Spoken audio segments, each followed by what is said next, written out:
Hi everyone, Julian Gay, functional health coach of Holistic Vitality. If you want to see more of these videos, please subscribe. I will be periodically posting videos throughout the month for more fun functional health tips to assist you in your overall health, well-being, and wellness. So, today's topic, 6 unusual ways you would be adding stress to your life. So, number 1, improper lighting during the day and even at night. Yes, improper lighting can actually cause low-grade levels of stress, if you have improper lighting during the day or even at night. This you actually have what we know as the pineal gland in our brains, right? And that pineal gland is responsible for telling our cells the time of day. If you have improper lighting during the day and even at night, you would be confusing your cells. And when you confuse your cells, that can disrupt its natural function. So a lot of times having improper lighting during the day and even at night, it can cause, fatigue, mood swings, even like hormonal imbalancing. So like when the medical industry or even medical professionals, even some of these medical, I would say documents, talk about stress. One of the things is if during the day you are always in a dim space, that's not necessarily a good thing. When working in the IT field, there have been a lot of us who like to work in like dim spaces, well, we don't like light, or I can't stand sunlight, or whatever else like that. Okay, fine, but that's not necessarily good for your mind. And especially if you're someone who probably suffers from a mental condition, you really want to have proper lighting during the day and proper lighting during the night. So I would say during the day, make sure you expose yourself to natural light as often as you can. And then during the evening, make sure you have dim light. So you're not confusing your cells and your body can function normally and optimally. So number two, a cluttered house. So there's a saying, cluttered house, cluttered mind. That is a true statement.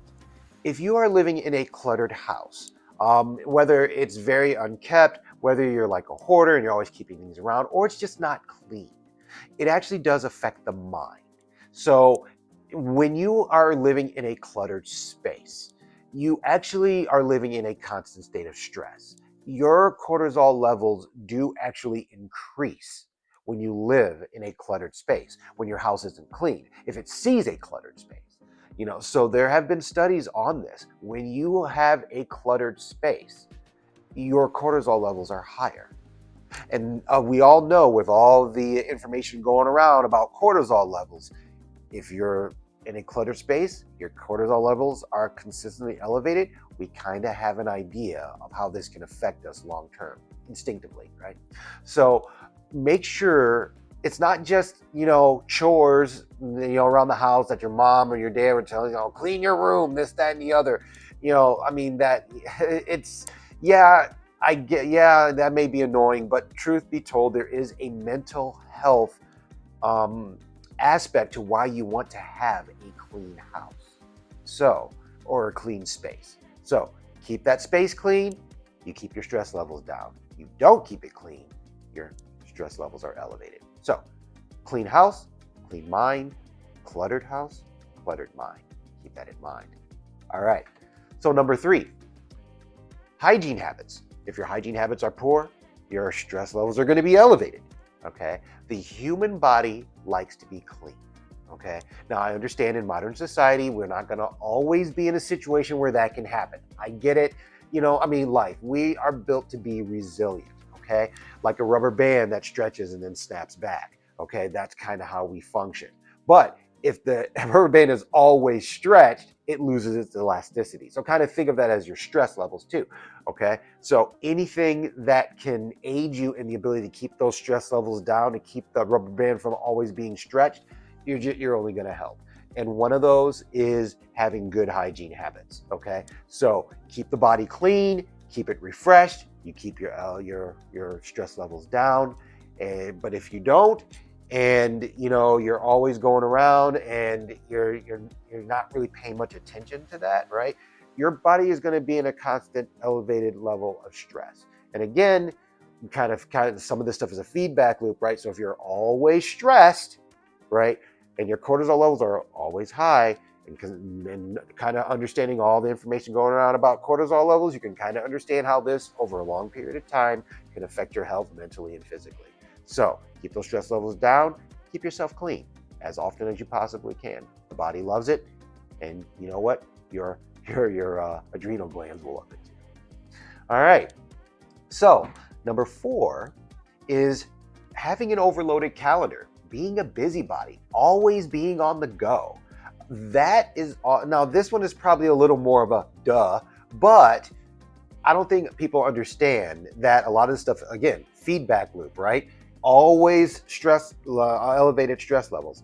Yeah, modern society, we're going to be busy. We're going to be this, that, and the other. I get it, but you got to give yourself time. You have to find ways to give yourself time to rest, relax, and be at peace.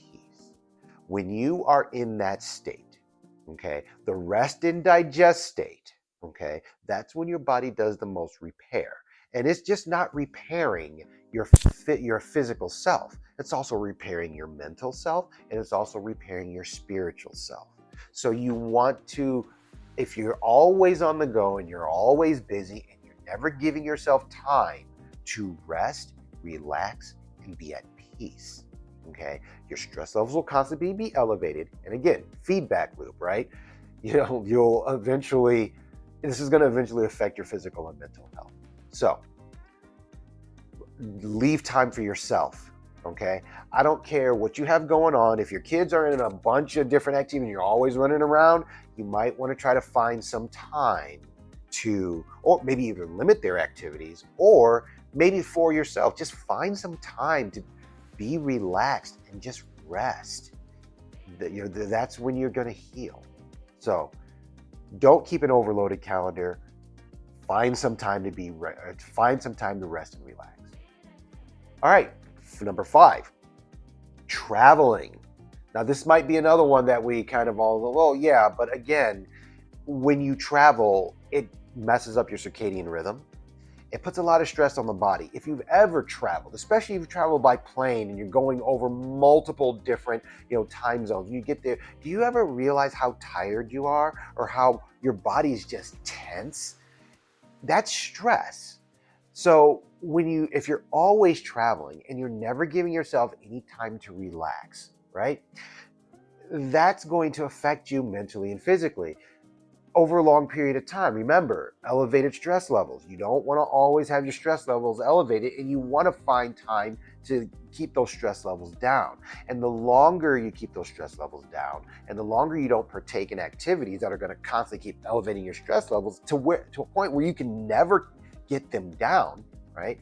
Then you're gonna do damage to the body. You're also going to do damage to the mind and essentially the spirit. It's a feedback loop, right? So we always want to make sure we're not overloading our calendars and never giving ourselves time to relax. Rest and relaxation is important. I do a lot of fitness, and recovery is just as important as exercise. So keep that in mind, all right? 6, the last one, right? Vacations that aren't relaxing. Now, vacations are supposed to be vacations. You're supposed to go there to relax. But I hear a lot of people going on vacations, they're always running around, they never have time to actually relax. And then when they get back from their vacations, they're tired. Think about this for a second. If your vacation is actually exhausting, is it actually a vacation? So I would say if you're going to plan one of those vacations where you have a lot of itinerary, where you're always running around this, you need to find time to actually relax. Because even personal experience of mine, touring, as fun as it is, it's stressful. Okay. You see a lot of good things, you see a lot of amazing things, you take a lot of pictures, there are a lot of smiles, but then you get back home and you're like, ugh. So you didn't really relax, right?